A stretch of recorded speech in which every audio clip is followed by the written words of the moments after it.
Okaluor mawacho ni nitiere atumongere ni Simy Kenya. Simy achel. Simy no promise maber. Mo post maber no bro konya. Koro en gima ka samoro na gocho ni. Ok omak simu. Ka gocho ni gi namba mokia komako. Nyisa ni bro ng'iyo ne wacho. Manyiso ni kopo namba ni en go. Koro kopo no neno ka namba ni to komaki. Komaki ka gocho ni gi machielo komako kuna ni bro ng'iyo ne wacho. Abenda bedo gi geno kani this thing. Simy Kenya ngeno neno gini.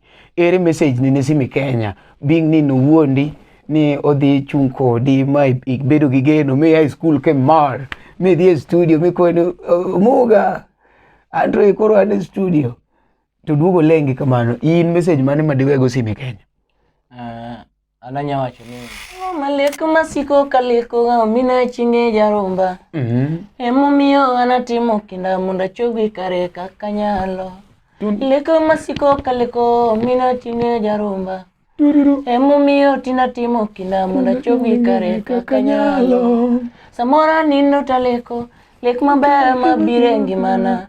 Ni ana kwayo ruoth mondo para achope lekna.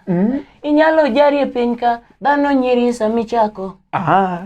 Kiki begi luoro mbele ni osendisore. Hallelujah. Inyalo chaye piny ka jomoko singo to gichopi. Kiki begi luoro mbele ni osendisore.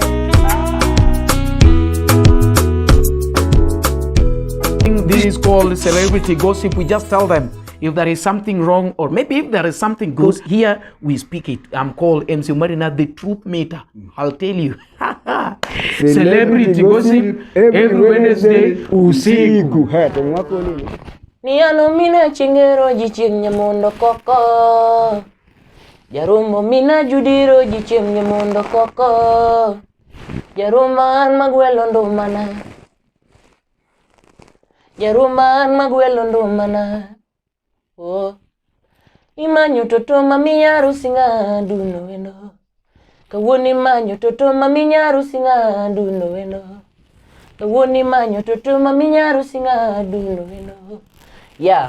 Mailungo na Aroji Chogo. Akwayo uni waromuru e celebrity gossip. Wednesday sario tieno Omari Nash, the parody cartel. Yes, vile amesema tukutane pale YouTube on Wednesday as from 8 p.m. Celebrity gossip. Itakuwa noma, ni moto fire.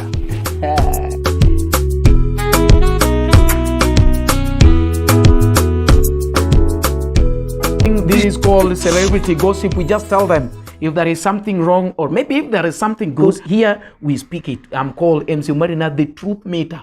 I'll tell you. Celebrity gossip every Wednesday usiku.